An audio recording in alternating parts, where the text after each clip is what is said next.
Good evening to all. Judicial law classes में आपका स्वागत है।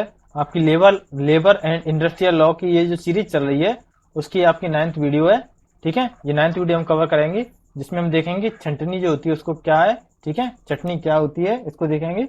इसको आप इंग्लिश में बोलते हैं रिट्रेचमेंट। रिट्रेचमेंट, ठीक है।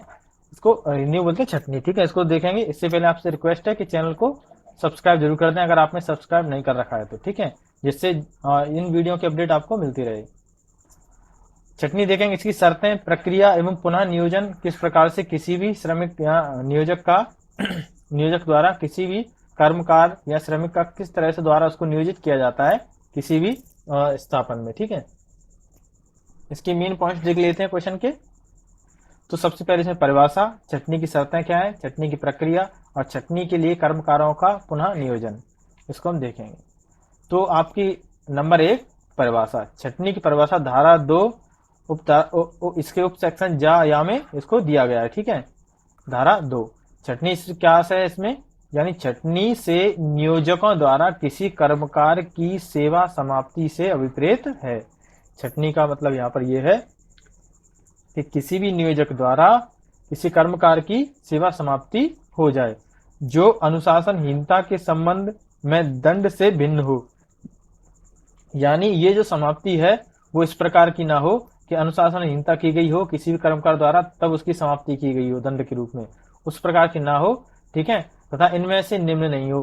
कि स्वेच्छा से जो सेवानिवृत्तियां होती हैं, स्वैच्छिक रूप से सेवानिवृत्ति हो जाती है, उसको छटनी के अंदर नहीं देखा जाता है। ठीक है, अगला यह है अविवाहिता की आयु होने पर जो सेवानिवृत्ति होती है उसको भी शामिल नहीं किया जाता है। तीसरा पॉइंट है संविदा समाप्ति पर, यानी किसी कर्मकार की नियुक्ति एक संविदा के थ्रू की गई है, उसके जरिए की गई है, तो अगर वो संविदा समाप्त हो जाती है तब भी सेवानिवृत्ति हो जाती है और वो छटनी के अंतर्गत नहीं आएगी। नियत अवधि जो होती है अगर वो पूरी हो जाती है तो वो भी छटनी के अंतर्गत नहीं आएगी। ठीक है, लगातार खराब अगर किसी भी कर्मकार का किसी भी वर्कर का स्वास्थ्य रहता है और इस खराब स्वास्थ्य के चलते अगर उसे हटा दिया जाए तब भी उसे छटनी के अंतर्गत नहीं देखा जाएगा। ठीक है, या उसकी सेवा समाप्त कर दी जाए। तो ये आपके कुछ मेन पॉइंट्स थे जो छटनी के अंतर्गत नहीं आएंगे।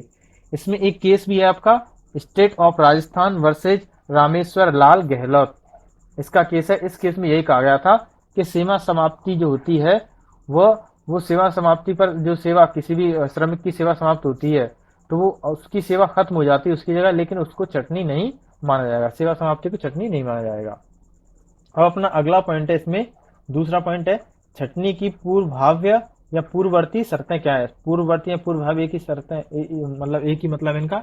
ठीक है, तो ये शर्तें क्या है। ठीक है, तो इसमें पहला ये है कर्मकार की कम से कम 1 वर्ष की सेवा होनी चाहिए। शर्तों के लिए आवश्यक यह छटनी के लिए कि किसी भी कर्मकार की कम से कम 1 वर्ष की सेवा हो। अगला पॉइंट है 1 महीने की लिखित सूचना हो उसके पास, छटनी से पूर्व उसको छटनी के लिए 1 महीने पूर्व उसको लिखित सूचना देना आवश्यक है। अगला पॉइंट अपना छटनी के समय कर्मकार को प्रतिकर का संदाय किया गया हो, यानी जो भी प्रावधान है, जो भी प्रावधान दिए गए हैं, चाहे वो 1 वर्ष की सेवा हो या 6 माह की हो, ठीक है, या 15 दिन के औसत लगाकर देखा जाए तो या तो उसे औसत वेतन का संदाय कर दिया जाना चाहिए जो प्रतिकर के रूप में भी हो सकता है। ठीक है, तो छटनी के लिए आवश्यक है कि समय अवधि के भीतर उसे प्रतिकर का संदाय कर दिया जाए। अगला पॉइंट है सूचना की तामील किसी भी नियुक्त प्राधिकारी द्वारा की जा सकती है, यानी अब इस प्रकार की सूचना की तामील किसी भी प्राधिकारी द्वारा या सरकार द्वारा नियुक्त हो, चाहे विधिक जिस भी एक स्थापन में वो लगा हुआ था उसके द्वारा निमित्त हो। ठीक है, तो प्राधिकारी द्वारा सूचना की तामील भी की जानी चाहिए। यानी मुख्य शर्तों में यही है कि नोटिस दिया जाना चाहिए, नोटिस आपका 1 महीने पूर्व होना चाहिए, उसके साथ में प्रतिकार का संदाय किया जाना चाहिए, धारा 70 के अंतर्गत इसका प्रावधान है, और नोटिस की तामील होनी चाहिए किसी भी प्राधिकारी व्यक्ति द्वारा। इसमें एक केस है नोटिस के संदर्भ में, Malkhan Singh versus union of India. इसमें यह कहा था कि नोटिस ना देने पर मजदूरी जो है, अगर नोटिस ना दिया जाए तो जो मजदूरी का संदाय है, जो मजदूरी का संदाय उसको उसके एवज में उसको संदाय किया जाना चाहिए। सीधा सा मतलब यह है कि अगर उसे नोटिस ना दिया जाए तो उसे मजदूरी का संदाय किया जाना आवश्यक है छटनी के संदर्भ में। ठीक है, तीसरा पॉइंट है अपना छटनी की प्रक्रिया, यानी जो छटनी है उसकी प्रक्रिया क्या रहेगी। ठीक है, तो ये धारा आपका धारा 71 में इसको वर्णित किया गया है, छटनी की प्रक्रिया। तो छटनी की प्रक्रिया में औद्योगिक विधि में छटनी का एक महत्वपूर्ण सिद्धांत है। इस छटनी की प्रक्रिया के संबंध में एक महत्वपूर्ण सिद्धांत है, वो क्या है कि अंत में आओ और पहले जाओ, यानी last come and first go. पहले आओ एंड और बाद में जाओ, फर्स्ट कम एंड लास्ट गो। ठीक है, ये सिद्धांत है इस प्रकार का। इसमें क्या है कि छटनी के मामले में ये सिद्धांत लागू रहता है इनका। इसमें क्या है, नियोजक एवं कर्मकारों के बीच जहां तक अन्यथा करार ना हो, उक्त सिद्धांत का अनुसरण किया जाना आवश्यक है।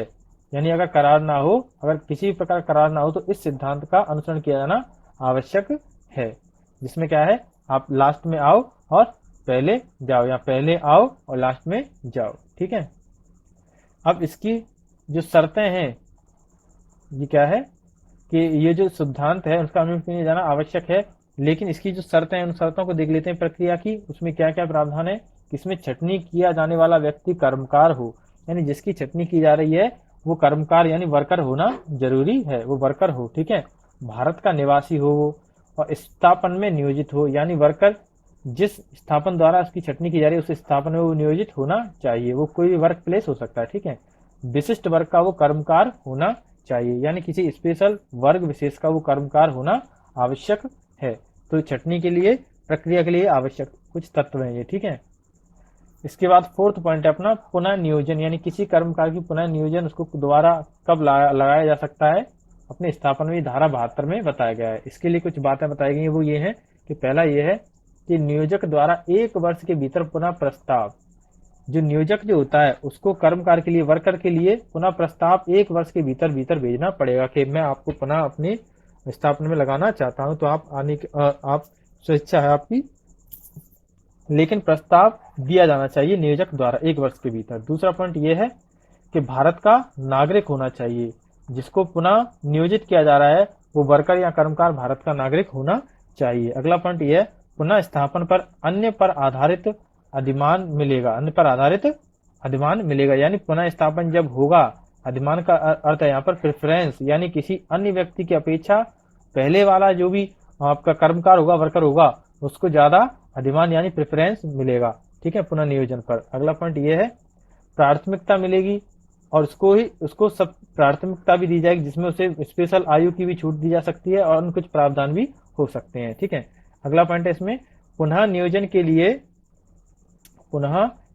के लिए कर्मकार द्वारा क्लेम नहीं किया जा सकता है, यानी इस प्रकार के प्रावधान नहीं किए जा सकते हैं कि इन पुनः नियोजन के लिए इन कुछ शर्तों में उसके लिए छूट दी जाए या क्लेम किया जाए, इस प्रकार की बातें नहीं देखी जा सकती हैं। तो ये पुनः नियोजन की कुछ आवश्यक शर्तें थी या कुछ मुख्य बातें थी। ठीक है, तो ये थी छटनी के संदर्भ में वीडियो। आशा करता हूँ आपके लिए हेल्पफुल रहे। चैनल को सब्सक्राइब जरूर कर दिया करें, वीडियो को शेयर करें। Thank you.